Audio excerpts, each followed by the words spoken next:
A 9-year-old girl slammed a rusty Harley key onto a table surrounded by 200 Hell's Angels and screamed through her tears, "My daddy's dead. My mama's dying. Somebody buy this bike before I bury her too." The entire bar went silent. Grown men with skull tattoos looked away. The club president's coffee cup froze halfway to his lips. He recognized that key. He recognized those gray-blue eyes. His dead brother's daughter was standing in front of him, shaking, desperate, offering to sell the only thing she had left of her father to keep her mother alive. What he did next would change everything. If you believe no child should have to sell their father's memory just to keep their mother alive, stay with this story until the end. Tap subscribe to join our family and tell us in the comments where you're watching from. Small town, big city, living room TV, or phone in your hand. Let's see how far this story travels. Now, let's go back to the moment Lily Harper made the hardest decision of her young life. Lily Harper was 9 years old when she learned that love sometimes means letting go of the things you hold most dear. She stood in the doorway of the shed behind their trailer, her small hand resting on the rusted latch, her breath forming tiny clouds in the cold morning air. Inside that shed sat her father's Harley Davidson, a black and chrome machine that hadn't moved in 13 months. Not since the night two men in hard hats came to their door and told her mother that Ryan Harper wasn't coming home. Lily's fingers trembled as she pushed the door open. The smell hit her first. Oil, leather, gasoline, and something else, something that made her chest tight and her eyes sting. It smelled like her father. Like Sunday mornings when he'd take her for rides down the back roads. Like his laugh when she'd squeeze his waist too tight. Like safety. She walked to the bike and pulled the tarp off slowly, like she was uncovering something sacred. "I'm sorry, Daddy," she whispered. "I'm so sorry." Her mother's cough had woken her at 3 in the morning. Lily had lain in her narrow bed, listening through the thin trailer walls as Grace Harper struggled to breathe. Each gasp sounded like paper tearing. Each wheeze sounded like goodbye. She'd crept to her mother's bedroom door and pushed it open just a crack. Grace was sitting up in bed, one hand pressed against her chest, the other gripping the nightstand so hard her knuckles had gone white. Her lips were blue. Her face was gray. She looked like a photograph that was slowly fading. "Mama?" Grace's head snapped up. She forced a smile that didn't reach her eyes. "Baby, go back to bed. I'm fine." "You don't look fine." "Lily Marie Harper." Grace's voice was sharp, but it cracked on the last word. "I said I'm fine. Now go to sleep." Lily didn't move. "Where's your medicine?" Grace closed her eyes. When she opened them again, something had broken behind them. "The pharmacy wouldn't fill it, baby. We owe them too much money." "How much?" "That's not for you to worry about." "How much, Mama?" Grace looked at her daughter, really looked at her, and saw something that made her heart ache even more than the disease that was slowly killing her. She saw Ryan's eyes, Ryan's stubbornness, Ryan's refusal to accept the word no. $42,000, Grace said quietly. "That's what we owe. The hospital, the pharmacy, the landlord, all of it." Lily's face didn't change. She just nodded once, turned around, and walked back to her room. Grace thought she'd gone back to sleep. She was wrong. Lily sat on the edge of her bed until the sun came up. $42,000. She didn't even know what that looked like. She'd never seen more than $20 at one time in her whole life. That was when her daddy had given her a bill for her birthday and told her to buy whatever she wanted. She'd bought him a keychain at the gas station, a little silver motorcycle. He'd laughed and hugged her and said it was the best present he'd ever gotten. He was wearing it when he died. Lily wiped her eyes with the back of her hand. Crying wouldn't help. Crying never helped. She'd learned that at the funeral, when all the crying in the world couldn't bring her daddy back. She needed to think. She needed a plan. Her eyes drifted to the window. Through the dirty glass, she could see the shed. And inside the shed, she knew, was the only thing they owned that was worth anything: her father's Harley. Absolutely not. Grace's voice cut through the kitchen like a knife. She stood at the stove, stirring a pot of watery oatmeal, her back rigid with something that looked like anger, but was really fear. But Mama, I said no, Lily. That bike is not for sale, not ever. Why not? Lily's voice rose. It's just sitting there. It's not doing anything. And you need medicine, and we need to pay the bills, and... Grace spun around so fast the spoon clattered to the floor. Because that bike is all we have left of him. Don't you understand that? When I look at that bike, I see your father. I hear his voice. I remember what it felt like to wrap my arms around him and feel the wind in my hair and believe that everything was going to be okay. Her voice broke. Tears streamed down her face. If I sell that bike, he's really gone. And I can't. She couldn't finish. She just stood there crying, one hand pressed to her chest where her broken heart was slowly giving out. Lily crossed the kitchen and wrapped her arms around her mother's waist. I'm sorry, Mama. I won't talk about it again. I promise. Grace held her daughter tight and thanked God for this child who was too young to carry such heavy things. But Lily wasn't praying. She was planning. The letter came 3 days later. Lily found it taped to the front door when she got home from school. Red letters across the top. Official seal at the bottom. Words in the middle that she didn't fully understand but knew were bad. Final notice. Eviction proceedings will begin in 7 days. She tore it off the door and hid it in her backpack before her mother could see. That night, Grace collapsed in the kitchen. Lily heard the crash and came running. Her mother was on the floor, gasping, clutching her chest, her face twisted in pain. Mama, what's wrong? Grace couldn't speak. She could barely breathe. Her hand flailed out, reaching for something. The counter, the chair, anything to hold on to. Lily grabbed the phone and dialed 911. Please help. My mama's dying, please. The ambulance came. The paramedics worked. They got Grace's heart beating steady again and loaded her onto a stretcher. Is she going to be okay? Lily asked, running alongside them. Please tell me she's going to be okay. The younger paramedic, a woman with kind eyes and tired hands, stopped and knelt down to Lily's level. Your mom's heart is very weak, sweetheart. She needs her medication. Is she taking it? Lily shook her head. The pharmacy won't give it to us. We don't have the money. The paramedic's face changed. Something flickered in her eyes. Anger, sadness, helplessness. She'd seen this before, too many times. Is there anyone we can call? Family? Friends? There's nobody, Lily said. It's just us. The paramedic squeezed her shoulder. Stay strong, okay? Your mom's a fighter, I can tell, and so are you. They loaded Grace into the ambulance and drove away, sirens wailing, lights flashing, leaving Lily standing alone in the dirt driveway of a trailer that might not be hers in 7 days. She didn't sleep that night.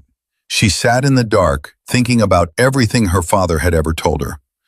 Lily girl, he used to say, when life gets hard, you don't run away, you run toward. You find the problem and you face it head on. That's what Harpers do. She thought about the bike in the shed. She thought about her mother's blue lips. She thought about the eviction notice hidden in her backpack.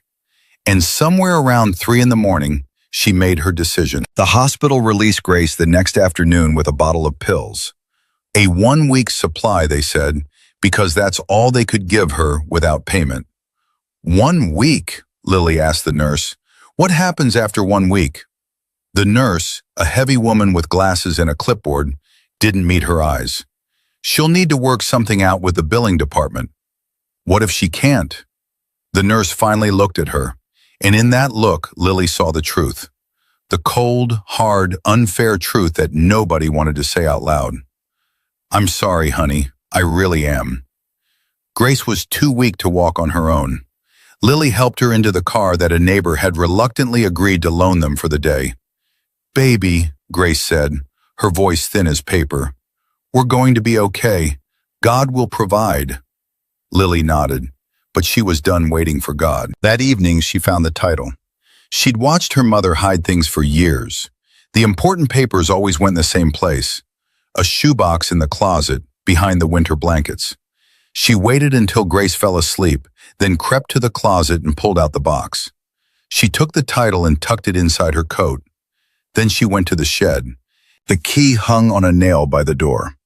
Her father had always kept it there, said he didn't want to lose it in his pockets, said he wanted to know exactly where it was at all times. Lily took it down. The metal was cold against her palm. She walked to the bike and ran her hand along the gas tank. The chrome was dusty but still shiny underneath. The leather seat was cracked but still soft. The engine was silent, but she remembered its roar, loud and proud and full of life. "Daddy," she whispered, "I know you love this bike. I know Mama loves this bike. But Mama's dying, and I can't just sit here and watch." She pressed her forehead against the cold metal. "Please don't be mad at me. Please understand. I have to do this. I have to try." She wiped her tears with her sleeve, put the key in her pocket, and walked out of the shed. She didn't look back. The sun was setting when she started walking. She knew where she needed to go. Everyone in Dusty Creek knew about Big Earl's Bar, the place out on Route 12 where the bikers gathered. Her father used to talk about it sometimes, back when he'd share stories about his days riding with the club. "Those men are my brothers," he'd say. "Doesn't matter how long I've been gone. Once you're family, you're always family." Lily hoped that was true. She hoped her father's brothers would remember him. She hoped they would help. The bar was 8 miles away. She walked along the shoulder of the highway, cars whooshing past, headlights briefly illuminating her small figure before plunging her back into darkness. She was cold. Her coat was too thin. Her shoes were too old. But she kept walking. 1 mile, 2 miles, 3. Her feet started to hurt. Her legs started to burn. But she thought about her mother lying on that hospital bed, tubes in her arms, machines beeping, doctors whispering about bills and payments and impossible numbers. She kept walking. 4 miles, 5 miles, 6. A truck slowed down beside her. "Hey kid, what are you doing out here?" Lily didn't stop. "Walking." "Walking where? It's almost dark." "I know." The truck kept pace with her. The driver was an older man with a baseball cap and a worried face. "You need a ride somewhere? This road ain't safe for a little girl." Lily finally stopped. She looked at the man, really looked at him, the way her father had taught her to look at people. "My mama told me never to get in cars with strangers." The man nodded slowly. "Smart mama. But she probably also told you not to walk alone on highways after dark." Lily didn't answer. She just started walking again. The truck rolled alongside her for another minute. Then the man sighed, wished her luck, and drove away. Lily kept walking. 7 miles, 8. She saw the bar before she heard it. Motorcycles. Dozens of them, maybe hundreds, lined up outside a low wooden building with neon signs in the windows and smoke curling from the roof. Lily stopped at the edge of the parking lot, her heart hammering in her chest. This was it. This was the moment. She could turn around. She could walk back home. She could pretend she'd never left. But then she thought about her mother, the blue lips, the weak voice, the 1-week supply of pills. She reached into her pocket and touched the key. "Harpers don't run away," she whispered. "Harpers run toward." She walked across the parking lot, past the rows of gleaming chrome machines, and pushed open the door of Big Earl's Bar. The sound hit her first. Laughter, shouting, music from a jukebox, glasses clinking, pool balls cracking. Then the smell, beer, smoke, leather, sweat. Then the silence. It started at the door and rippled outward like a stone dropped in still water. One by one, conversations stopped. Heads turned. Eyes locked under the small figure standing in the doorway. A 9-year-old girl with tangled brown hair, a coat 2 sizes too big, and a Harley key clutched in her white-knuckled fist. Lily didn't flinch. She didn't run. She scanned the room until she found what she was looking for. The table in the back, where the biggest men sat, where the leather vests had Hell's Angels stitched across the back. She walked toward them. The crowd parted like water around a stone. Nobody spoke. Nobody moved to stop her. They just watched, frozen, as this tiny girl marched through a room full of men who had seen war and prison and death and didn't slow down for any of them. At the back table, 7 men sat around pitchers of beer and plates of cold food. At the head of the table sat their president. His name was Axe. He was 6'4", 260 pounds, with a silver beard that reached his chest and arms covered in so many tattoos you couldn't see the skin beneath. On his left forearm, a skull with hollow eyes seemed to watch everyone who came near. Axe had been telling a story when the silence hit. Now he sat motionless, his drink halfway to his lips, staring at the girl who had just stopped at the edge of his table. "Well," he said, his voice like gravel under truck tires, "this is new." Lily's voice didn't shake. "Are you the president?" A few men at the table exchanged glances. One of them, a younger guy with a shaved head and a neck tattoo, started to laugh. Axe raised a hand. The laughter died. "I am," he said. "And who might you be?" Lily lifted her chin. "My name is Lily Harper. My daddy was Ryan Harper. He used to ride with you." The name hit the table like a grenade.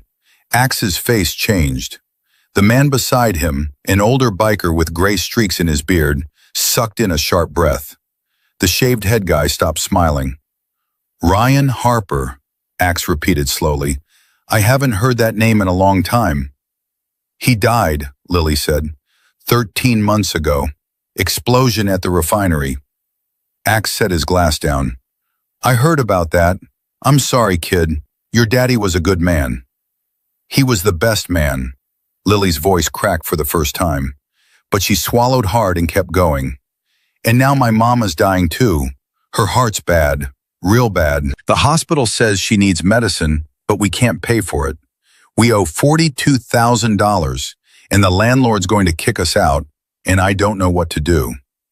She reached into her pocket and pulled out the key. She set it on the table in front of Axe. "This is my daddy's Harley. It's the only thing we have that's worth anything. Will you buy it? Please. I need to save my mama." The silence that followed was the heaviest thing Lily had ever felt. Axe stared at the key. His jaw worked like he was chewing on words he couldn't quite get out. Around him, grown men, men who had done terrible things and beautiful things and everything in between, looked down at their drinks, at the floor, at anything except the little girl who had just offered to sell her father's memory. The older biker with the gray beard spoke first. His voice was rough with something that might have been tears. "Jesus Christ, Axe, that's Ryan's kid." "I know who she is," Axe said quietly. "He saved your life. New Mexico. That truck would have—" "I know, Dutch, I know." Axe picked up the key, turned it over in his massive hands. The metal caught the light, worn shiny from years of use by hands that would never touch it again. He looked up at Lily. "How'd you get here, kid?" "I walked." "Walked? From where?" "The Shady Pines trailer park, out past Miller's Field." The shaved head guy whistled low. "That's 8 miles, Axe, in this cold." Axe's eyes never left Lily's face. "You walked 8 miles to sell your daddy's bike?" "Yes, sir." "In the dark?" "Yes, sir." "Alone?" "Yes, sir, there's nobody else." Axe stood up. He was even bigger standing, a mountain of leather and ink and hard-earned respect. He walked around the table until he was standing right in front of Lily. Then he did something that made every man in that bar hold his breath. He knelt down. Right there on the dirty floor of Big Earl's bar.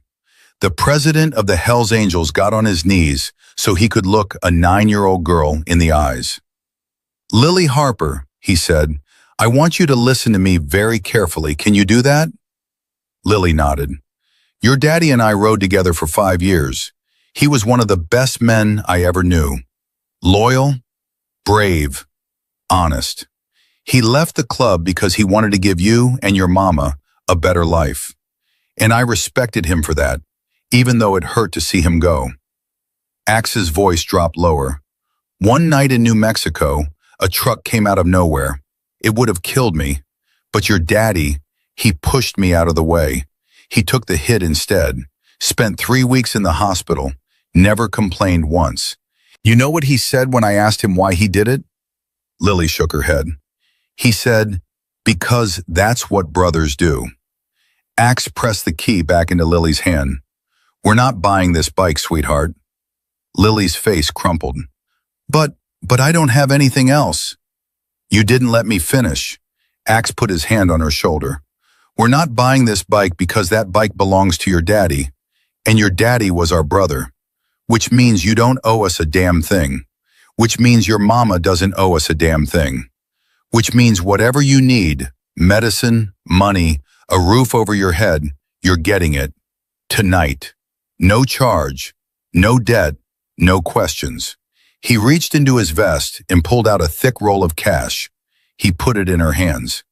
This is $5,000. It's a start, and there's more coming, a lot more. Lily stared at the money in her hands. She had never seen so much money in her life. It was more than she could count, more than she could comprehend. I don't understand, she whispered. Why would you do this? Axe smiled. It was a strange thing on a face carved by decades of hard roads and harder choices. But it was real.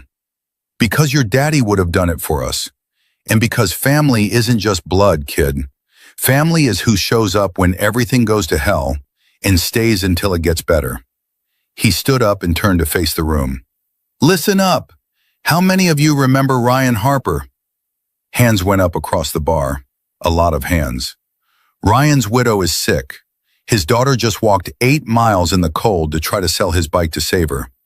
Now, I don't know about you, but I think that's the bravest goddamn thing I've heard in 20 years. He pulled out his wallet and threw it on the bar. I'm in for 10,000. Who else? The room exploded. Men rushed forward, pulling cash from pockets, from wallets, from boots. Credit cards landed on the bar. Phones came out with banking apps open. I got 5. Put me down for 2. I got a buddy who owns a pharmacy. Let me make a call. My sister works at County General. She can get those bills sorted. Within 10 minutes, the table was covered in cash and promises. Dutch, the older biker with the gray beard, counted quickly. Axe, we've got 38,000 here, and that's just what's in the room. Axe nodded. That's a start, but we're not writing checks from a bar. We're going to that hospital, that landlord, whoever else has their hand out, and we're settling this face to face. Tonight. He looked down at Lily. You ready to take us to your mama, kid? Lily's eyes were streaming tears, but she was smiling. Really smiling for the first time in 13 months. Yes, sir. I'm ready. Axe turned to the room. All right, brothers. Everybody who's got a bike, we ride. Now. The sound of 200 Harley-Davidson engines starting up at once was like nothing Lily had ever heard. It was thunder. It was an earthquake. It was the voice of God if God rode a motorcycle and wore a leather vest.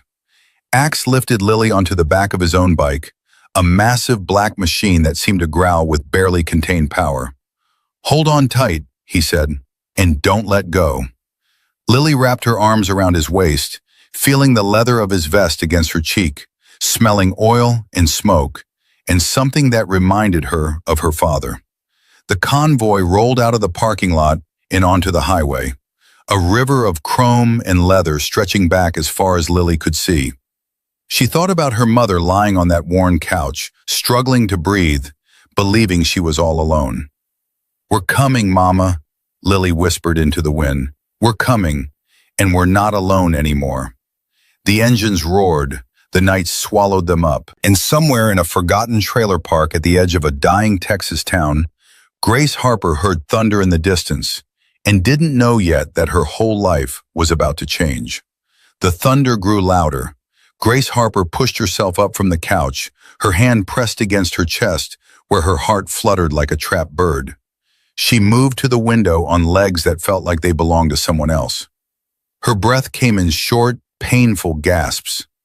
Through the dirty glass, she saw lights, not one or two, but dozens, hundreds, moving toward her like a river of fire in the darkness. What in God's name? She stumbled to the door and pulled it open, just as the first motorcycle crested the hill at the entrance to Shady Pines. Then she saw her daughter. Lily was climbing off the back of a massive black Harley, her brown hair wild from the wind, her face streaked with tears and dirt, and something that looked almost like joy. "Lily!" Grace's voice cracked. "Lily Marie Harper, where have you been? I woke up and you were gone, and I thought... She couldn't finish. Her knees buckled. Axe caught her before she hit the ground. "Easy, ma'am, easy. I've got you." Grace looked up into the face of a stranger, a giant covered in tattoos with a skull inked on his forearm, and tried to scream, but no sound came out. "Mama, it's okay." Lily rushed forward and grabbed her mother's hand. "He's a friend. He knew Daddy. They all knew Daddy." Grace's eyes moved past Axe to the convoy behind him. Motorcycles filled the narrow road of the trailer park, stretching back farther than she could see. Men in leather vests stood beside their machines, their faces hard, but their eyes soft. "I don't understand," Grace whispered. "Ryan's been gone for over a year. Why are you here? What do you want?" Axe helped her to her feet, keeping one steadying hand on her elbow. "Mrs. Harper, my name is Axe. I was your husband's brother in the club. He saved my life once, and I never got the chance to repay him." He gestured to Lily. "Tonight your daughter walked 8 miles to find us. She offered to sell Ryan's Harley to pay your medical bills." Grace's face went white. She turned to Lily with an expression that was equal parts horror and heartbreak. "You did what?" "I had to, Mama. You were dying and nobody would help, and I didn't know what else to do." "I told you never to touch that bike. I told you..." "You told me a lot of things." Lily's voice rose, cracking with emotion. "You told me we'd be okay, and we're not okay. You told me not to worry, and I can't stop worrying. You told me Daddy would want us to keep his bike, but Daddy would want me to keep you." The words hung in the air like smoke. Grace stared at her daughter, this tiny, fierce, stubborn girl who had walked through the darkness to save her, and felt something break inside her chest that had nothing to do with her heart condition. "Oh, baby." She pulled Lily into her arms and held her tight. "Oh, my sweet, brave baby." They stood there crying together while 200 bikers watched in silence, their engines idling, their hearts full of something they couldn't name. Axe let them have the moment. Then he stepped forward and cleared his throat. "Mrs. Harper, we didn't buy that bike. We're not going to buy that bike. That bike stays in your family where it belongs." Grace looked up, confused. "Then why?" "We're here to pay your debts." Axe pulled a roll of cash from his vest. "All of them. Hospital, pharmacy, landlord, whatever you owe, we're covering it. Tonight." Grace shook her head. "I can't accept that. I can't take money from strangers." "We're not strangers, ma'am. We're family. Ryan's family, which makes you family too." "But I don't even know you." "You know Ryan." Axe's voice was gentle but firm. "And Ryan knew us. He trusted us with his life. Now we're asking you to trust us with yours." Dutch stepped forward, his gray-streaked beard catching the light from the trailer's porch lamp. "Mrs. Harper, I rode with your husband for 3 years. He talked about you all the time. Said you were the best thing that ever happened to him. Said he'd do anything to keep you safe." Another biker moved up beside him, a younger man with a cross tattoo on his neck. "I was at your wedding, ma'am. Ryan asked me to be an usher. Probably the only time I ever wore a tie that wasn't for a funeral." One by one, other men came forward, each one with a memory, each one with a story. "Ryan taught me how to fix a carburetor. Ryan pulled me out of a bar fight in El Paso. Probably saved my teeth. Ryan visited me in the hospital when my kid was born, brought flowers that were half dead, but it was the thought that counted. The stories washed over Grace like waves, each one adding another layer to the portrait of the man she had loved and lost. She had known Ryan was special. She had known he had a past with the club, but she had never understood how deeply he had touched these men's lives. "Why did he leave?" she asked quietly. "The club, I mean. He never told me the real reason."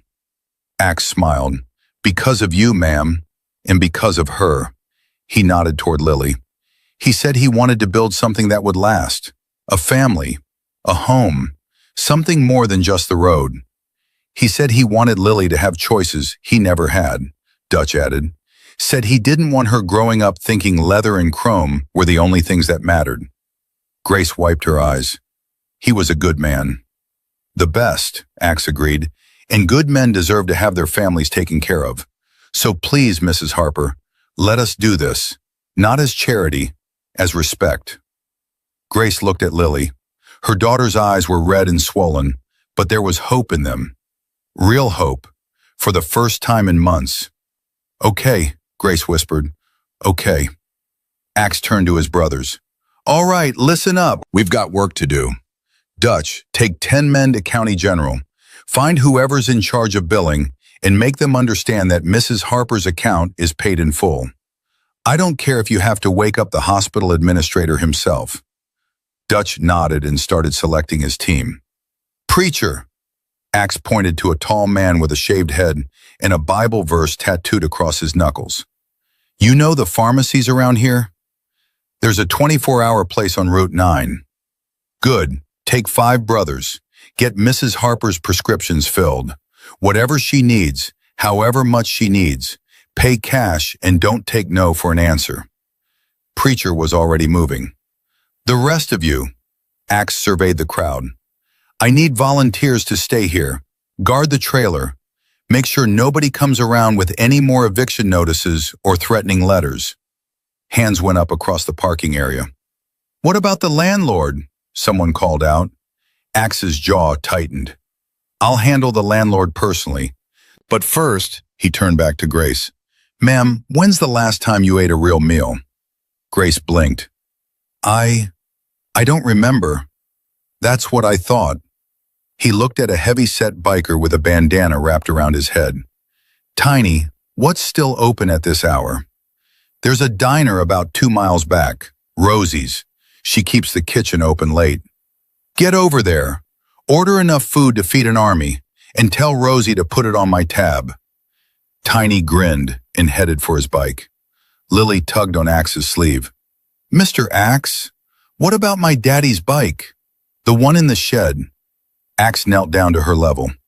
"What about it, kid? Is it really going to stay ours? You promise?" "I promise." He held up his hand, pinky extended. "Pinky swear." Lily stared at his massive hand for a moment, then she hooked her tiny pinky around his. "My daddy used to do that," she said softly. "I know. He taught it to me." For a moment, neither of them spoke. Then Lily threw her arms around Axe's neck and hugged him so tight he could barely breathe. "Thank you," she whispered. "Thank you for coming." Axe hugged her back, this small, fragile girl who had more courage than men 3 times her size. "Thank you for finding us, kid. Thank you for not giving up." Grace watched them with tears streaming down her face. She had spent the last 13 months believing she was alone, believing nobody cared, believing that when Ryan died, he took all their hope with him. She had been wrong. The phone in her pocket buzzed. She pulled it out and looked at the screen. Unknown number. She answered it anyway. "Mrs. Harper?" A woman's voice, professional and cold. "This is Patricia from County General Billing Department. I'm calling about your outstanding balance." Grace's heart sank. "I know we owe money. I'm trying to figure out—" "Ma'am, I'm calling to inform you that your account has been paid in full." Grace nearly dropped the phone. "What?" "A group of gentlemen arrived about 10 minutes ago. They've settled your entire balance, all $42,000. That's not possible. They just left here. I don't know what to tell you, ma'am. The payment's been processed. You have a zero balance. And the woman's voice softened slightly. They also made a donation to our cardiac care fund in your husband's name. $10,000. Grace couldn't speak. She couldn't breathe. Mrs. Harper, are you still there? Yes, Grace managed. Yes, I'm here. I don't know what to say. Say thank you, ma'am, and take care of yourself. You've got some very loyal friends. The line went dead. Grace lowered the phone and looked at Axe. He was standing a few feet away, pretending to check something on his motorcycle, but she could see the hint of a smile playing at the corners of his mouth. You knew, she said. He turned. Knew what? You sent them ahead while we were still talking. Axe shrugged. Time is money, Mrs. Harper, and you've wasted enough of both. She walked over to him on shaking legs. For a long moment she just stood there, looking up at this mountain of a man who had turned her world upside down in the span of an hour. Then she reached up and put her hand on his cheek. Ryan always said his brothers would come through when it mattered. I never believed him. I thought he was just being nostalgic. Her voice cracked. I should have trusted him. Axe covered her hand with his own. Your husband was a lot of things, ma'am, but he was never wrong about the things that mattered. Another motorcycle pulled up. Preacher, back from the pharmacy. He climbed off his bike holding a white paper bag. Got it, he said, handing the bag to Grace. 3 months' supply of everything on your prescription list. Pharmacist said to take the heart medication twice a day with food and to call your doctor if you experience any... I know the drill, Grace said, clutching the bag like it was made of gold. I've had this condition since I was a teenager. Then you know how important it is to stay on top of it. Preacher's voice was surprisingly gentle for a man with death before dishonor tattooed across his throat. Don't skip doses anymore, ma'am. Please. I won't, I promise. Lily appeared at her mother's side, pressing close against her. Mama, are you okay? Grace looked down at her daughter, this brave, foolish, wonderful child who had walked through fire to save her. I'm okay, baby. For the first time in a long time, I'm really okay. She kissed the top of Lily's head.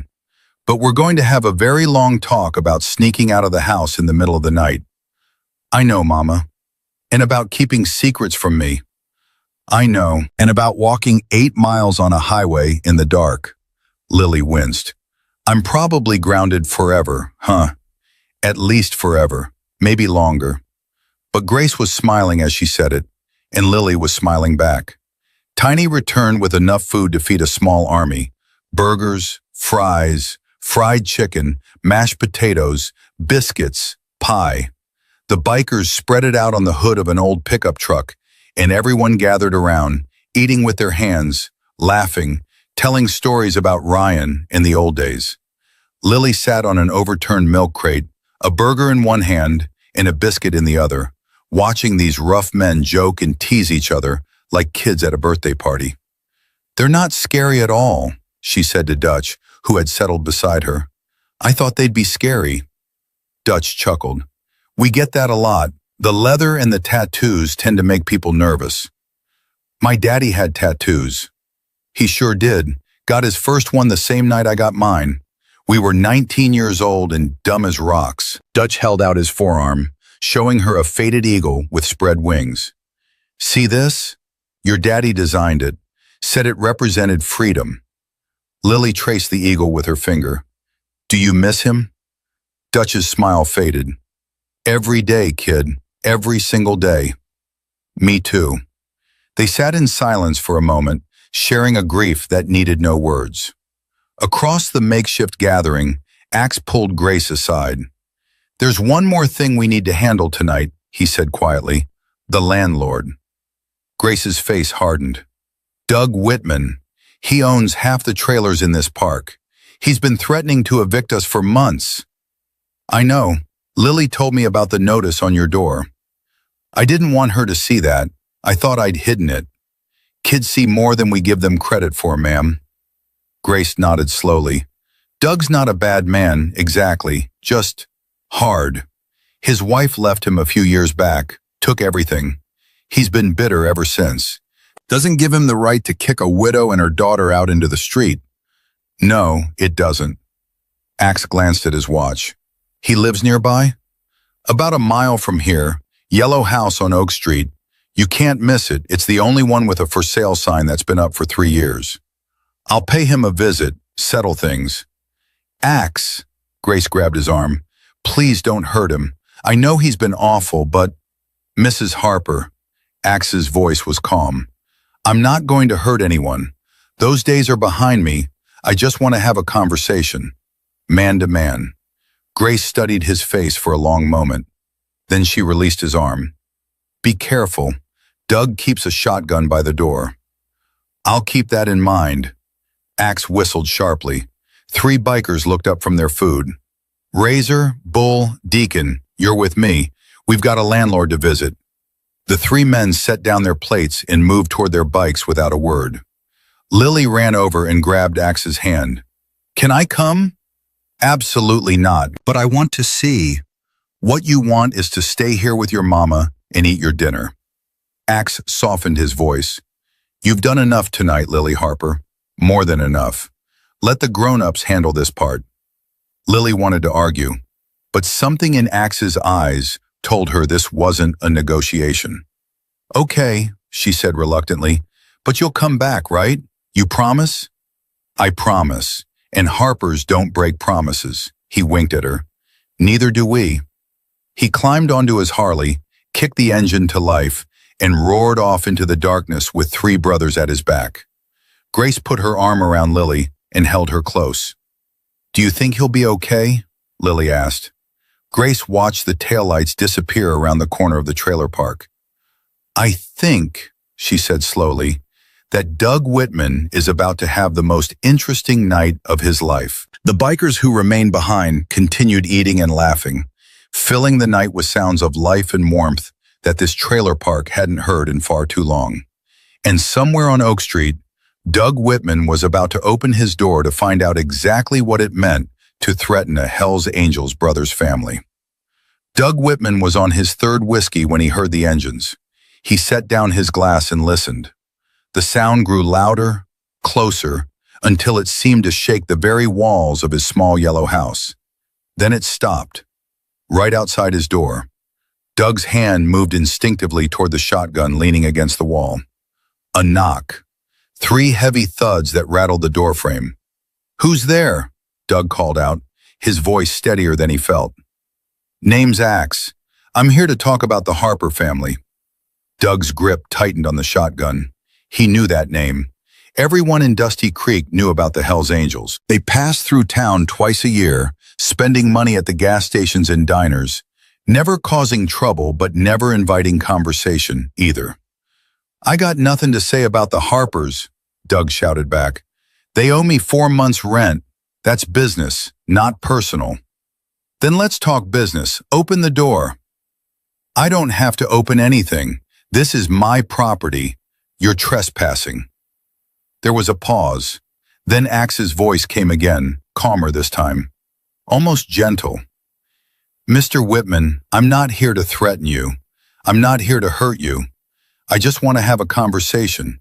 You can keep your shotgun if it makes you feel better, but I'd rather do this face to face than shouting through a door like a couple of idiots. Doug hesitated. His finger hovered near the trigger. How do I know you won't rush me the second I open up? Because if I wanted to rush you, I'd have done it already. That door wouldn't stop a determined teenager, let alone 4 grown men. Doug looked at the door.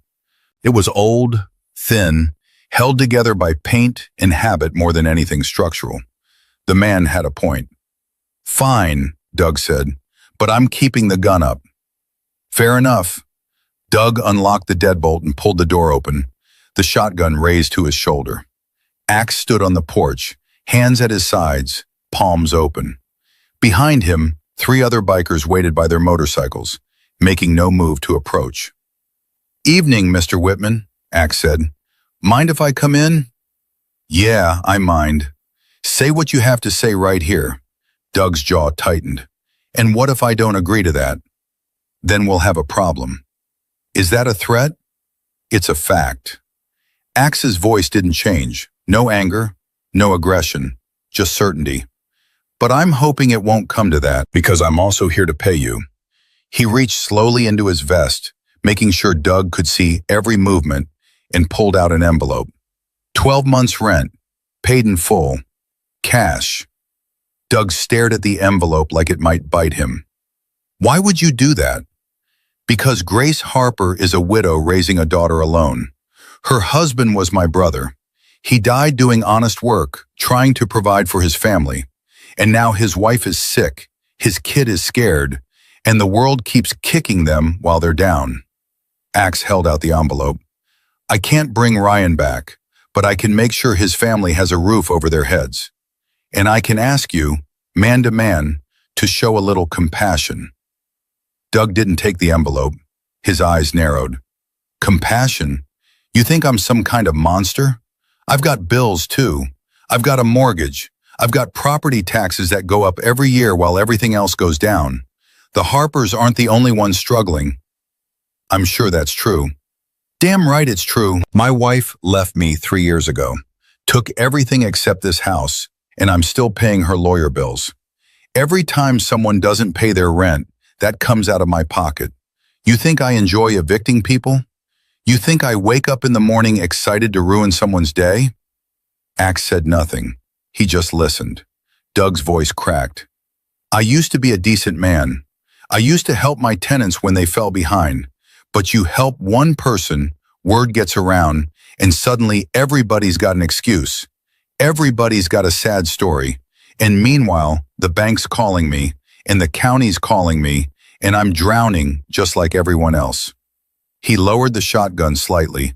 His hands were shaking. I didn't know Ryan Harper personally, but I knew of him. Good guy, worked hard, kept to himself. When he died, I gave Grace 3 months before I even mentioned the rent. 3 months. You know how much that cost me? I appreciate that, Axe said quietly. I do. But 3 months doesn't mean much when you're posting eviction notices 13 months later. What was I supposed to do? Let her live there forever for free? I'm not a charity. No one's asking you to be a charity. Axe pressed the envelope toward him again. I'm asking you to take this money and treat Grace Harper like a human being instead of a balance sheet. Doug finally took the envelope. He opened it and counted the bills. His eyes widened. This is way more than 12 months. Consider the extra a goodwill payment for any inconvenience and for looking the other way if she's ever a few days late in the future. Doug looked up. You're serious. As a heart attack. Axe paused. Bad choice of words given Grace's condition, but yeah, I'm serious. For a long moment, Doug just stood there, the envelope in one hand, the shotgun in the other, caught between the man he had become and the man he used to be. Then he set the shotgun down. I didn't know she was that sick, he said quietly. The notices, they're just form letters. I send them out automatically when someone falls behind. I didn't think about what it might feel like to be on the receiving end. Most people don't. Is she going to be okay? Grace, I mean? She's got her medication now, and she's got people looking out for her. She'll be fine. Doug nodded slowly. He looked down at the money in his hands, then back up at Axe. I was a single dad once. Did you know that? Before my wife left, we had a son. Cancer took him when he was 12. That's what broke us, really. The medical bills, the stress, watching him fade away bit by bit. After he died, we couldn't even look at each other without seeing him. Axe's expression softened. I'm sorry, I didn't know. Nobody does. I don't talk about it. Doug's voice was barely a whisper. But when I saw that little girl, Lily, walking past my house sometimes with those sad eyes, she reminded me of him, of what he might have looked like if he'd had the chance to grow up. He wiped his eyes with the back of his hand. I'm not going to evict them. I wasn't going to even before you showed up. The notices, they were just, I don't know, procedure. Habit. I never would have actually followed through.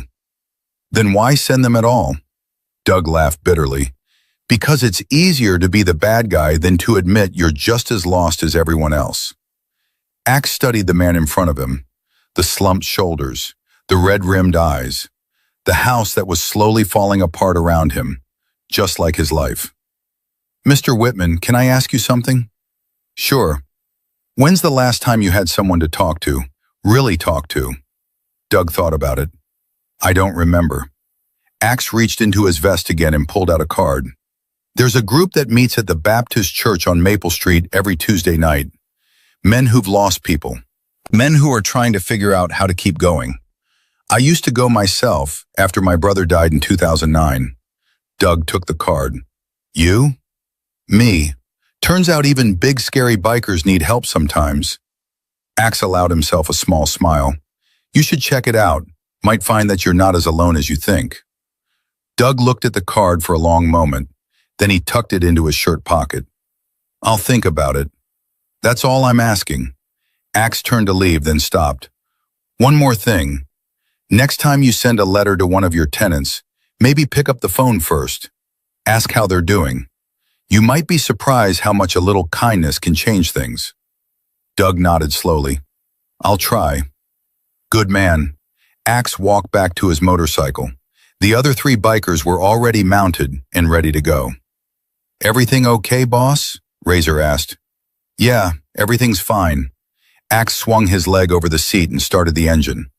Let's get back. I promised a little girl I'd come back, and Harpers don't break promises.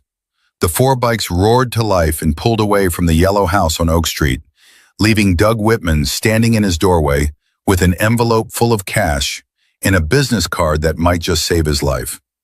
Back at the trailer park, Lily was fighting sleep. She sat on her mother's lap, wrapped in a blanket, her eyes drooping every few seconds before she forced them open again. Baby, you need to rest, Grace said softly. Not until Axe comes back. I want to make sure he's okay. He's a grown man. He can take care of himself. I know, but I still worry. Grace kissed the top of her daughter's head. That's because you have your father's heart. He worried about everyone too. Couldn't pass a stray dog without wanting to take it home. Lily smiled sleepily. Remember when he brought home that 3-legged cat? Lord, how could I forget? That cat scratched up every piece of furniture we owned and still acted like we owed him something. Daddy named him Lucky because finding us was the luckiest thing that ever happened to him. Your father's words, not mine. They both laughed, and for a moment, it felt like old times. Before the accident, before the bills, before the world turned gray. The sound of approaching engines cut through the night. Lily sat up straight, suddenly wide awake. They're back! 4 motorcycles rolled into the trailer park and came to a stop near the gathering. Axe climbed off his bike and walked toward them, his face unreadable. Lily ran to meet him. What happened? Is everything okay? Did he yell at you? Did you yell at him? Axe laughed. Slow down, kid. One question at a time. Did he agree to leave us alone? He agreed. Really? Just like that? Not just like that. We talked. Turns out he's been going through some hard times of his own. Lost his son to cancer a few years back. His wife left. He's been struggling just like everyone else. Lily's face changed. That's sad. It is, but here's the thing about sad people. Sometimes they do hurtful things because they don't know how to deal with their pain. Doesn't make it right, but it helps to understand. So you're not mad at him? I was never mad at him, kid. I was mad at the situation. There's a difference. Lily thought about that for a moment. Daddy used to say something like that. He said being angry at people is like drinking poison and expecting them to die. Axe smiled. Your daddy was a wise man. The wisest. Grace approached, her steps still shaky but stronger than before. Is it really settled? No more eviction notices? No more notices. He also said he was sorry about the ones he already sent. Said he never actually planned to follow through. It was just procedure. Grace's shoulders dropped with relief. I've been so scared. Every time I heard a car pull up, I thought it was the sheriff coming to kick us out. Those days are over, Mrs. Harper. You've got nothing to worry about anymore. Dutch walked over, holding 2 steaming cups. Coffee? Rosie sent it over special. Said it's the good stuff, not the motor oil she usually serves. Grace took a cup gratefully. Thank you. For everything. I still can't believe this is real. Better start believing, Dutch said, because we're not going anywhere. What do you mean?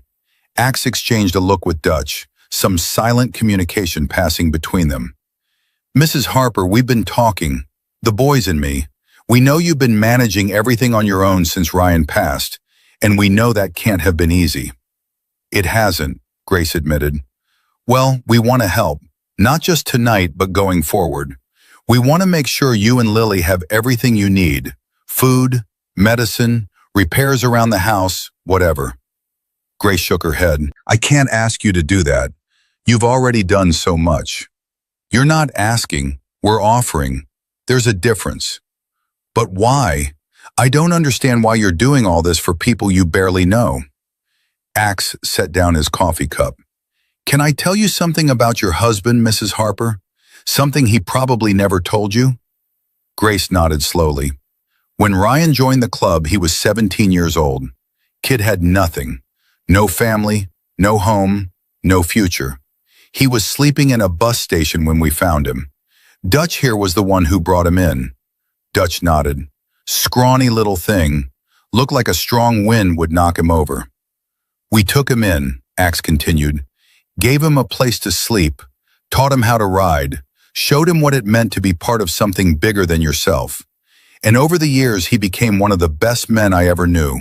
Loyal, honest, brave, the kind of man you could trust with your life. He paused. So when you ask why we're doing this, that's why. Because Ryan was family. And when you're family, it doesn't matter how many years pass or how many miles separate you. When one of us needs help, we show up. Period. Grace's eyes filled with tears. He never told me any of that. About being homeless. About how he met you all. Ryan wasn't the type to dwell on the past. He was always looking forward. But I thought you should know the kind of foundation your husband was built on. And I thought you should know that foundation extends to you and Lily now. Lily, who had been listening quietly, spoke up. Does that mean we're Hell's Angels too? Axe laughed. Not officially, kid, but you're under our protection. That's almost the same thing.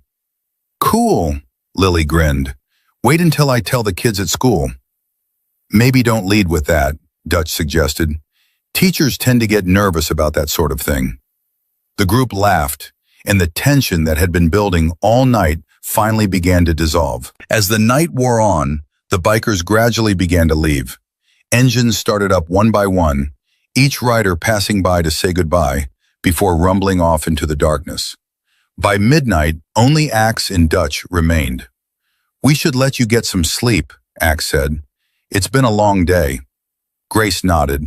She looked exhausted but peaceful. I don't know how to thank you. You don't have to. Just take care of yourself and that little girl. That's thanks enough. He started toward his bike, then stopped and turned back. One more thing. That Harley in your shed, Ryan's bike. We'd like to do something with it, something special. Grace tensed. Like what? We want to restore it, fix it up, make it look the way it did when Ryan used to ride with us. And then, he hesitated, we'd like to put it in our clubhouse, as a memorial, so everyone who walks through those doors knows who Ryan Harper was and what he meant to us. Grace opened her mouth to protest, but Axe held up a hand. The bike would still belong to you. Legally, everything stays in Lily's name, but it would have a place of honor with us. And whenever you want to visit it, whenever Lily wants to sit on it and remember her daddy, our doors would be open. Grace looked at Lily. What do you think, baby? Lily thought about it for a long moment. She thought about the smell of oil and leather in that shed. She thought about her father's hands on those handlebars. She thought about the key in her pocket that she had been willing to give away to save her mother's life. I think Daddy would like that, she said finally. I think he'd want to be remembered by his brothers. Grace took a deep breath. Then okay, yes, you can take the bike. Axe smiled. Thank you, Mrs. Harper. I promise we'll take good care of it. He climbed onto his motorcycle. Dutch did the same. We'll be back tomorrow to pick it up, Axe said. And Dutch will stop by every few days to check on you. If you need anything at all, you call this number. He handed her a card with a phone number scrawled on the back. Day or night, rain or shine, one call and we're here. Grace clutched the card like a lifeline. Thank you, Axe. Thank you, Dutch. Thank you for everything. The two men nodded, started their engines, and rode off into the night. Grace and Lily stood in the doorway of their trailer, watching the taillights fade until they were nothing but red dots on the horizon. Mama, Lily said softly. Yes, baby. I think we're going to be okay now. Grace pulled her daughter close and held her tight. I think you're right, baby. I think we're finally going to be okay. They went inside, closed the door against the cold, and for the first time in 13 months, they both slept through the night without fear. 3 weeks later, Dutch's motorcycle rumbled up the dirt road to the Harper trailer, just like it had every other day since that night. But this time, he wasn't alone. Lily heard the engines first. Not one, but many. She dropped her school book and ran to the window. Mama! Mama, come look! Grace emerged from the kitchen, wiping her hands on a dish towel. The color had returned to her cheeks. Her breathing was steady. The medication was working. What is it, baby? They're here. All of them. Grace looked out the window and felt her heart skip. A convoy of motorcycles was pulling into the trailer park. At least 20 bikes, maybe more. At the front rode Axe, and behind him, on a flatbed trailer, sat something covered in a black tarp. Lily was out the door before Grace could stop her. Axe! Dutch! What's going on? Axe climbed off his bike and removed his sunglasses. He was grinning, a rare sight on that weathered face. Got a surprise for you, kid. For both of you. Grace came down the steps, her hand pressed to her chest. Not from pain this time, but from anticipation. What is this? She asked. This, Axe said, gesturing toward the flatbed, is your husband, the way he was meant to be remembered. He nodded to two bikers standing beside the trailer. They grabbed the edges of the tarp and pulled. Lily gasped. Grace's hand flew to her mouth. Ryan's Harley stood on the flatbed, but it wasn't the dusty, neglected machine that had been sitting in the shed. It was transformed. The chrome gleamed like liquid silver. The black paint shone so deep you could see your reflection in it. The leather seat had been replaced with rich, supple brown hide that looked like it belonged on a throne. And on the gas tank, painted in elegant gold script, were two words, Ryan Harper. Lily walked toward the bike like she was approaching something sacred. Her hand trembled as she reached out to touch the handlebars. It's beautiful, she whispered. It's so beautiful. We worked on it every day for 3 weeks, Dutch said, coming up beside her. Every man in the club contributed something. New pipes, new cables, rebuilt engine. She runs better now than she did when your daddy first bought her. Axe walked over and put a hand on her shoulder. Mrs. Harper, we'd like to take this bike to the clubhouse today. Install it on the memorial platform. There's going to be a ceremony, nothing fancy, just the brothers gathering to pay their respects. Grace nodded, still unable to find words. We want you and Lily to be there, front and center, because this isn't just about Ryan. It's about his family, the family he loved more than anything else in the world. Lily spun around. Can we go, Mama? Please? Yes, baby, we can go. The ride to the clubhouse took 30 minutes. Lily sat on the back of Axe's bike, her arms wrapped around his waist, her face split into the biggest smile she'd worn in over a year. Grace rode with Dutch, her eyes closed, letting the wind wash away the last traces of fear and grief that had been clinging to her for so long. When they arrived, Lily couldn't believe her eyes. The clubhouse was a large building at the end of a gravel road, surrounded by oak trees and open fields. American flags and Hell's Angels banners hung from every surface. And standing in front of the main entrance, arranged in perfect rows, were nearly 200 bikers, all of them in full colors, all of them standing at attention, all of them there for Ryan. Axe helped Lily off the bike and led her toward the front of the assembly. Grace followed, her legs shaking with every step. "This is too much," she whispered to Dutch. "We don't deserve all this." "Mrs. Harper," Dutch said firmly, "you deserve every bit of this and more. Now hold your head up and let these men honor your husband." The crowd parted as Axe led the Harpers through. Lily walked between her mother and the club president, feeling the eyes of 200 men on her. But she wasn't scared. She felt protected, safe, loved. They stopped in front of a raised platform at the center of the main hall. The platform was empty except for a bronze plaque mounted on a wooden pedestal. Axe turned to face the assembly and raised his hand. Silence fell instantly. "Brothers," he said, his voice carrying through the hall, "we're here today to honor one of our own. Ryan Harper rode with us for 5 years. He was brave, he was loyal, he was honest. And when he left the club to start a family, he did it with our blessing and our respect." He paused, his jaw tightening. Ryan died 13 months ago in an accident at the refinery where he worked. He left behind a wife and a daughter, and for over a year, that wife and daughter struggled alone because they didn't know they had a family waiting for them. His eyes found Lily. 3 weeks ago, a 9-year-old girl walked 8 miles through the cold to find us.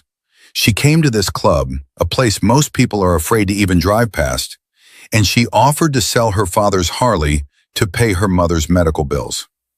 A murmur rippled through the crowd. She didn't know us. She had no reason to trust us, but she came anyway because she had no one else to turn to. And that, brothers, is the kind of courage that puts most of us to shame. He gestured toward the flatbed, where Ryan's restored Harley was being wheeled toward the platform. "This bike is now a memorial. It will stand in this hall as a reminder of who Ryan Harper was and what he stood for. And it will stand as a promise that his family will never be alone again." The bikers lifted the Harley onto the platform with reverent care. It settled into place like it had always belonged there. Axe turned to Lily. "You want to do the honors, kid?" Lily looked confused. "What honors?" Axe handed her a small bronze plate. On it, engraved in flowing letters, were the words, "Ryan James Harper, brother, writer, father, hero, never forgotten." "We need you to place this next to the plaque," Axe said, "right where everyone can see it." Lily's hands shook as she took the plate. She walked to the platform, climbed the 2 steps, and knelt beside her father's motorcycle. "Hi, Daddy," she whispered, so softly that only the bike could hear. "I hope you're not mad at me for trying to sell you. I just wanted to save Mama. But it's okay now. These men, your brothers, they saved us instead. And they're going to take good care of your bike. I promise I'll visit you all the time." She pressed the bronze plate into the holder beside the main plaque. It clicked into place with a soft, metallic sound. Then she stood, turned around and looked out at the sea of leather and ink and hard faces. "Thank you," she said, her voice stronger than she expected. "Thank you for remembering my daddy. He would have been really happy to see all of you here." For a moment, no one moved. Then Axe started clapping. Dutch joined him, then Preacher, then Razor, then Bull. Within seconds, 200 men were applauding, a thunderous sound that shook the walls and rattled the windows. Lily stood on that platform, tears streaming down her face, and felt something she hadn't felt since her father died. She felt like she belonged. Grace watched from below, her heart so full she thought it might burst. This was what Ryan had tried to tell her all those years. This was what he had meant when he talked about brotherhood and loyalty and family that ran deeper than blood. She had finally understood. After the ceremony, the clubhouse erupted into celebration. Rules were loaded with food, barbecue and coleslaw and cornbread and pies. Someone put on music. Someone else broke out a karaoke machine that no one could operate properly. Lily found herself surrounded by bikers who wanted to tell her stories about her father. Stories she had never heard. Your daddy once rode 300 miles in a thunderstorm to help a brother whose truck broke down in the middle of nowhere, one man said. He saved my life, said another. Bar fight in Houston. 3 guys jumped me. Ryan came out of nowhere and evened the odds. He taught me how to play guitar, said a third. Worst teacher in the world, but he never gave up on me. Each story added another layer to the portrait of the man Lily had loved. She had known him as her father, the man who made pancakes on Sunday mornings and read her bedtime stories and held her tight during thunderstorms. Now she knew him as Ryan Harper, the Hell's Angel, brave, reckless, loyal to a fault. He had been both, and both were real. Across the room, Grace was having a similar experience. Older wives and girlfriends, women who had been part of the club for decades, took her under their wing. I remember when Ryan first brought you around, said a woman named Maggie, whose silver hair was tied back in a long braid.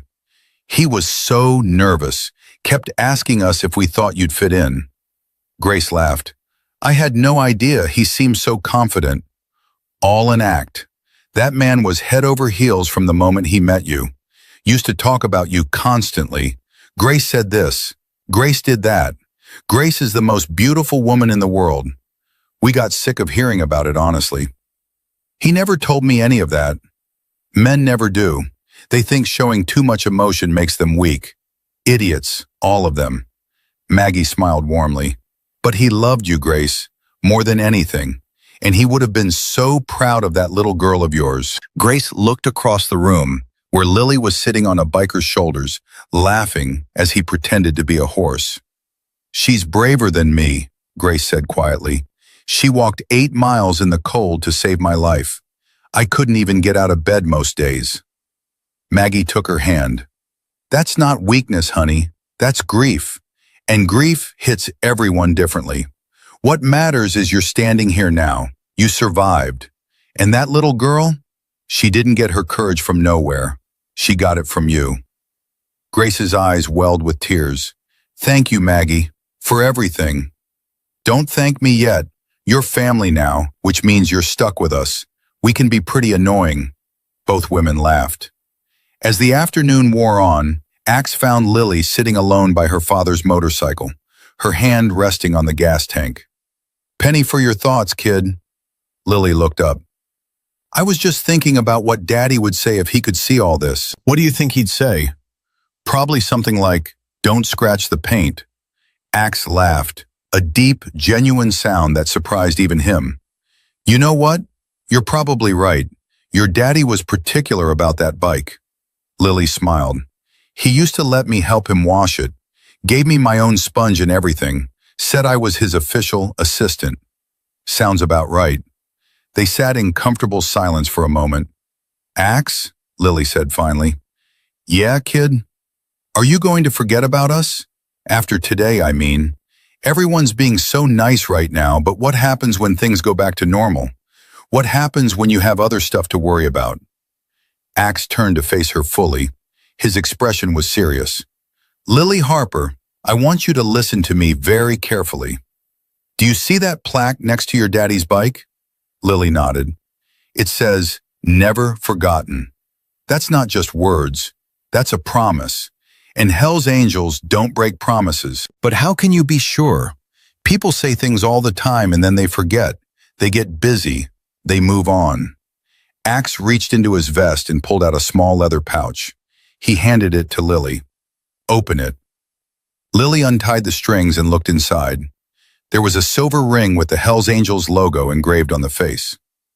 That ring belonged to your father, Axe said. He gave it to me the day he left the club. Said he wanted me to hold on to it for safekeeping. Said he'd come back for it someday. Lily's eyes widened. Daddy's ring? I've been carrying it for 11 years, waiting for him to come back. And now, Axe's voice grew thick. Now I'm giving it to you, because you're his legacy.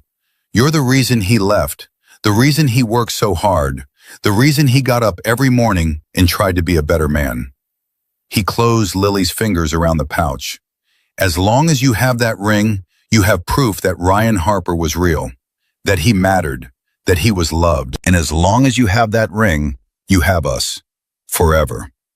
Lily clutched the pouch to her chest. I'll never lose it, I promise. I know you won't, kid. I know. The sun was setting by the time the Harpers got ready to leave. Lily had eaten more barbecue than she thought was physically possible.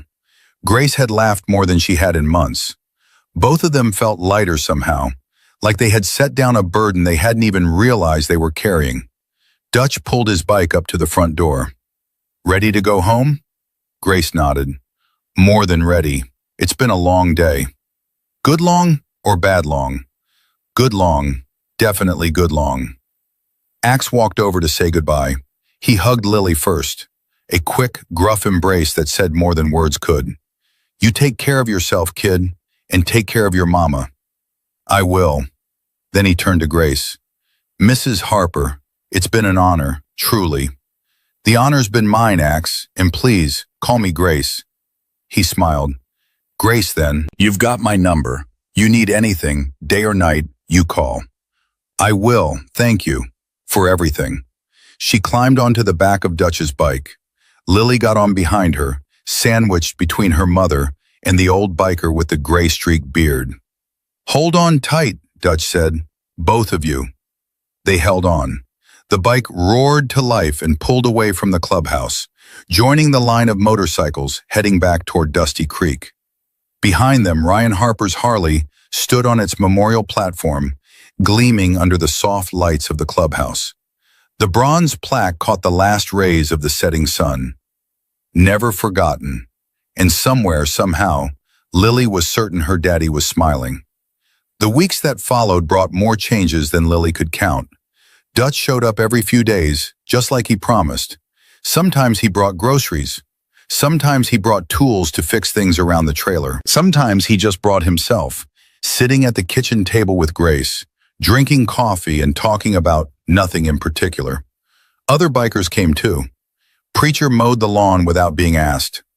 Bull replaced the broken steps on the front porch. Razor installed a new lock on the door because the old one looked like it could be opened with a stern look. The trailer that had once felt like a prison began to feel like a home again. Grace got stronger every day. The medication was working, and more importantly, she had something to live for again. She started cooking real meals. She started humming while she washed dishes. She started making plans for the future instead of just surviving the present. Lily went back to school, but everything felt different now. When kids asked about her family, she didn't have to lie or change the subject. She had a family, a big, loud, leather-clad family that showed up when it mattered. And every night, before she went to sleep, she took out her father's ring and held it in her palm, feeling the weight of it, the history of it, the promise it represented. "Good night, Daddy," she would whisper. "I love you, I miss you, and I'll never forget."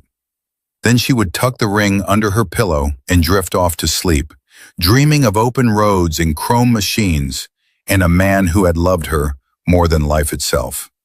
The Harper family was healing, not perfectly, not completely, but healing nonetheless.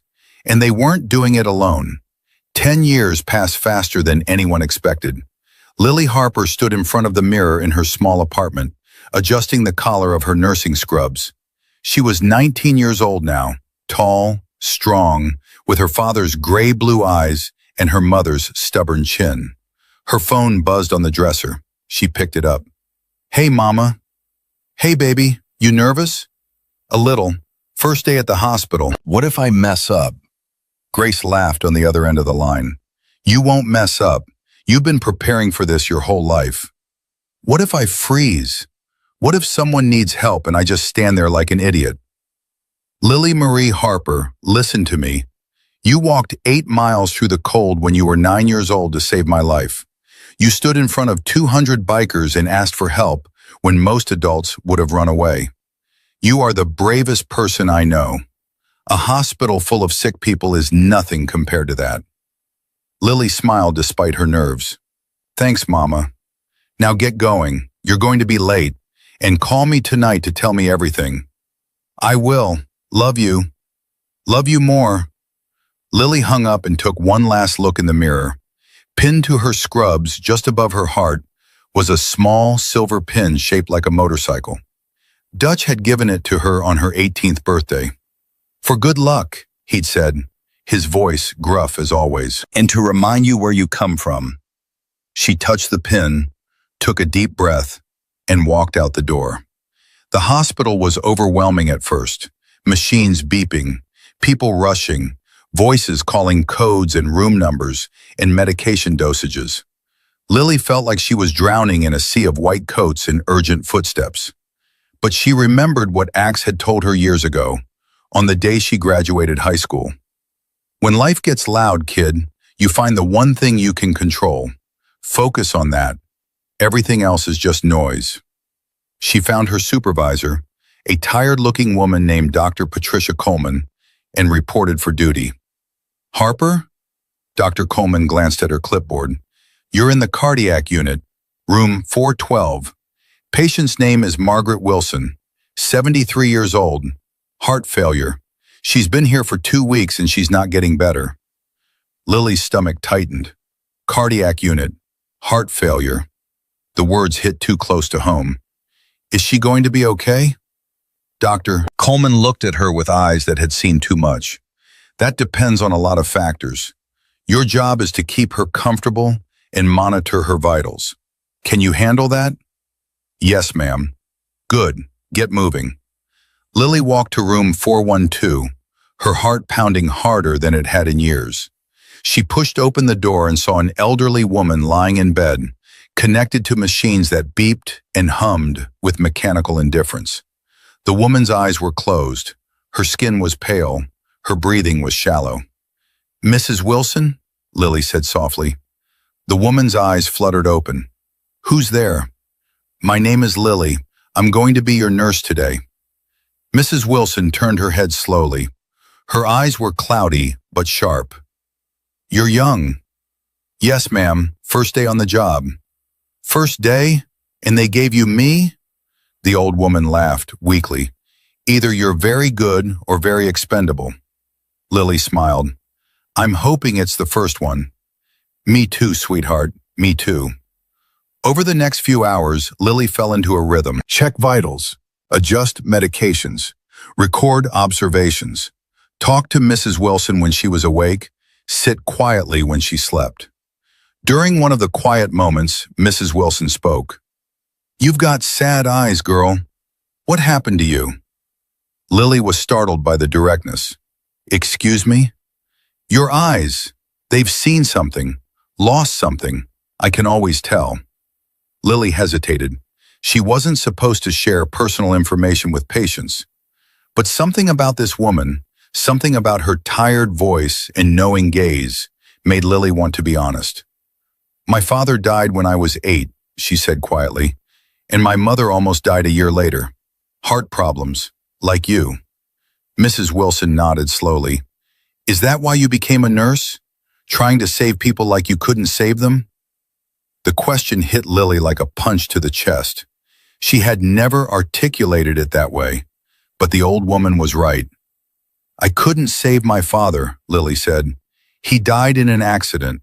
There was nothing anyone could do. But my mother, she was dying because we couldn't afford her medication, because the system was stacked against us, because nobody cared. But she lived? She lived, because some people showed up who did care, strangers who became family. Mrs. Wilson's eyes softened. Tell me about them. So Lily did. She told her about the night she walked 8 miles through the cold, about Big Earl's bar and the sea of leather and ink, about Axe and Dutch and Preacher and all the others, about her father's Harley, restored and gleaming on its memorial platform. She talked for nearly an hour, and Mrs. Wilson listened without interrupting. When Lily finally finished, the old woman reached out and took her hand. You're not here by accident, girl. People like you, people who've been through the fire, you're the ones who make the best healers, because you know what it feels like to need saving. Lily felt tears prick at her eyes. I just don't want anyone to feel as scared as I felt that night. Standing in that bar, holding my daddy's key, not knowing if anyone would help. And that's exactly why you're going to be great at this job. Mrs. Wilson squeezed her hand. Now go get me some of that terrible hospital jello. All this talking has made me hungry. Lily laughed and wiped her eyes. Yes, ma'am. The weeks turned into months. Lily threw herself into her work with a dedication that surprised even her supervisors. She arrived early and stayed late. She learned every patient's name, their family members' names, their favorite foods and TV shows, and the little things that made them feel human instead of just numbers on a chart. She held hands during scary procedures. She sang softly to patients who couldn't sleep. She called family members personally when there was good news to share, because she knew how much those calls meant. And every time a patient with heart problems came through her unit, she treated them with extra care, because she knew, she understood. Mrs. Wilson passed away 3 months after they met, peacefully in her sleep, with Lily sitting beside her. Lily cried that night, not just for Mrs. Wilson, but for everyone she had lost and everyone she couldn't save. She called her mother at midnight, sobbing into the phone. I couldn't save her, Mama. I did everything right and she still died. Grace listened. Then she said the words that Lily would carry with her for the rest of her career. Baby, saving someone doesn't always mean keeping them alive. Sometimes it means being there so they don't have to be alone. Sometimes it means holding their hand so they're not scared. You gave that woman comfort in her final weeks. You gave her someone to talk to. You gave her dignity. That's saving someone, Lily. That's what heroes do. Lily wiped her eyes. Mama, I'm not a hero. Yes, you are. You've been a hero since you were 9 years old. The only person who doesn't see it is you. The annual memorial ride happened every winter, on the anniversary of the night Lily walked into Big Earl's bar. 200 motorcycles, 200 brothers in leather, and at the front of the pack, riding her own machine now, a 1998 Harley-Davidson Fat Boy, her father's bike, restored and road-ready, was Lily Harper. She had gotten her motorcycle license on her 18th birthday. Axe had taught her to ride himself, patient and methodical, never losing his temper even when she stalled the engine for the 100th time. Your daddy would be proud, he'd said when she finally mastered it. He always wanted to teach you himself. I know, he used to talk about it all the time, said he couldn't wait until I was old enough. Well, he's watching now, I'm sure of it. So let's give him a show. The memorial ride always started at the clubhouse and wound through Dusty Creek, past the trailer park, past the spot where Lily had walked 8 miles through the cold, past Big Earl's bar where everything had changed. This year was special.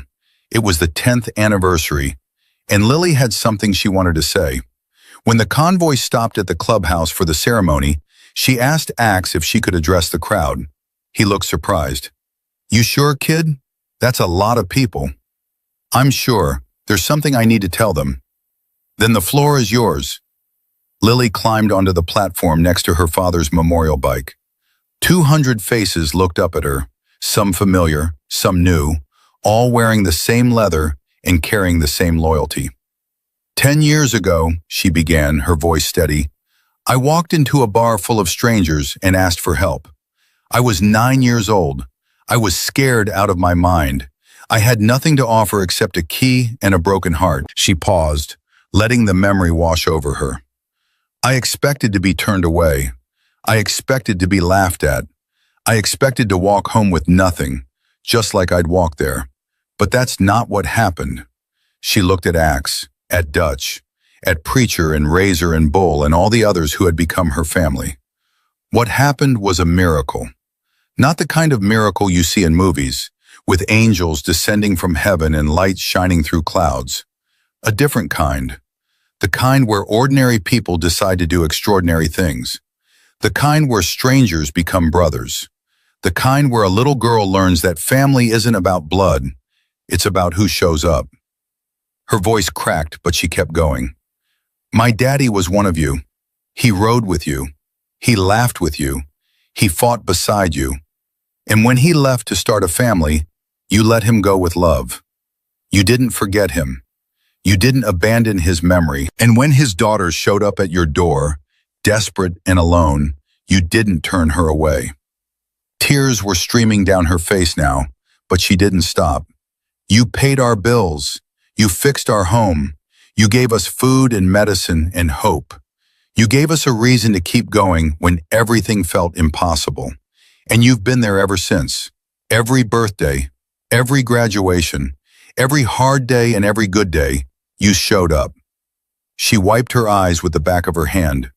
I became a nurse because of you, because I wanted to give other people what you gave me, someone who cares, someone who doesn't look at the bill first and the person second, someone who sees a scared human being and says, you're not alone anymore. She reached into her pocket and pulled out her father's ring, the one Axe had given her 10 years ago. My daddy used to say that heroes don't always wear capes. He was right. Sometimes they wear leather. Sometimes they ride motorcycles. Sometimes they have tattoos and beards and look like the last people in the world you'd ask for help. She held up the ring so everyone could see it. But real heroes aren't defined by what they look like. They're defined by what they do. And what you did, what all of you did, was save a little girl and her mother when nobody else would. That makes you heroes, every single one of you. The crowd was silent. Even the wind seemed to be holding its breath. So thank you, Lily said, her voice breaking on the words. Thank you for being my father's brothers. Thank you for becoming my family. Thank you for showing me that even in the darkest times, there are people who will ride through the storm to help. She pressed the ring to her lips, then held it over her heart. I love you, all of you, and I will spend the rest of my life trying to be worthy of what you've given me. She stepped down from the platform. For a moment, nothing happened. Then Axe started clapping. Dutch joined him, then Preacher, then the entire assembly. The applause was deafening, a thunder of appreciation that shook the walls of the clubhouse and echoed off into the Texas night. Lily was immediately surrounded, hugs from men twice her size, backslaps that nearly knocked her off her feet, words of love and pride and respect murmured in rough voices. Grace appeared at her side, crying openly. Baby, that was beautiful. I meant every word, Mama. I know you did. That's what made it beautiful. Axe pushed through the crowd and wrapped Lily in a bear hug. Your daddy would be proud, he said, his voice thick. So damn proud. You think so? I know so, because I'm proud, and I don't say that to just anybody. He pulled back and looked at her, this woman who had once been a scared little girl with a key in her fist and courage in her heart. You turned out all right, Lily Harper. Better than all right. You turned out extraordinary. Only because of you. All of you. Nah, Axe shook his head. We just gave you a boost. The rest was all you. The party lasted until dawn. There was food and music and stories that had been told 100 times but never got old. There was laughter and tears and the deep, unspoken bond of people who had been through something together. As the sun rose over the Texas hills, Lily found herself standing alone next to her father's memorial bike. The bronze plaque gleamed in the early light. Ryan James Harper, brother, rider, father, hero, never forgotten. Hey, Daddy, she said softly. It's been a while since we talked. Sorry about that. Life's been busy. She ran her hand along the gas tank, feeling the smooth paint beneath her fingers. I'm a nurse now, did you know that? I help people with heart problems, like Mama had, like the problems that almost took her from me. She smiled through her tears. I think about you every day. Every time I see a motorcycle on the road, every time I hear an engine roar, every time I help a patient who's scared and alone. I think about what you would do, what you would say, how you would handle it. She leaned forward and rested her forehead against the cool chrome. I miss you so much, Daddy. I miss your laugh. I miss your hugs. I miss the way you used to call me Lily Girl and make everything feel okay. A hand touched her shoulder. She turned to find Dutch standing there, 2 cups of coffee in his hands. Thought you might need this, he said, offering one to her. Thanks. She took the cup and wrapped her hands around it, grateful for the warmth. Dutch stood beside her, looking at Ryan's bike. You know what he'd say if he was here right now? Dutch asked. What? He'd say, stop crying and go live your life, Lily Girl. I didn't raise you to be a sad sack. Lily laughed despite herself. That sounds exactly like him. Because it is him. I heard him say that 1,000 times when things got tough. Stop crying and go live your life. That was his motto. I'm trying, Dutch. I really am. I know you are, kid. And you're doing great. Better than great.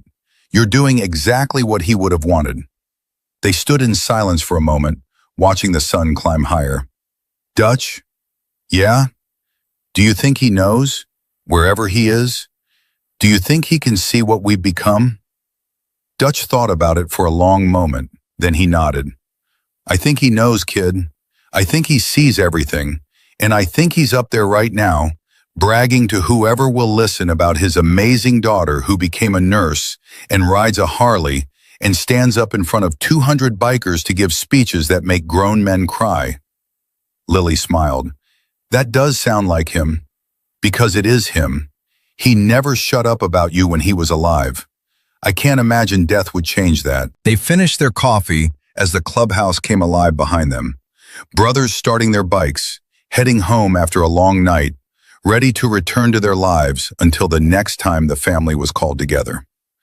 Grace walked over and put her arms around her daughter. Ready to go home, baby? Lily looked at her mother, healthy, strong, full of life. She looked at Dutch, this gruff old biker who had become like a second father. She looked at the clubhouse full of men who would ride through hell for her without a second thought. Yeah, Mama, she said, I'm ready. But as she walked toward her motorcycle, she knew the truth. She was already home. Home wasn't a place. Home was people. Home was loyalty and love and showing up when it mattered. Home was a group of strangers who became family because one scared little girl had the courage to ask for help. Lily climbed onto her Harley and started the engine. The roar filled the morning air, joining the chorus of other bikes coming to life around her. She looked back at her father's memorial one last time. Bye, Daddy, she whispered. See you next year. Love you forever. Then she turned forward, twisted the throttle, and rode off into the rising sun. Behind her, 200 engines followed. In front of her, the open road waited, and in her heart, the truth she had learned 10 years ago burned brighter than ever. Heroes don't always wear capes. Sometimes they wear leather, and family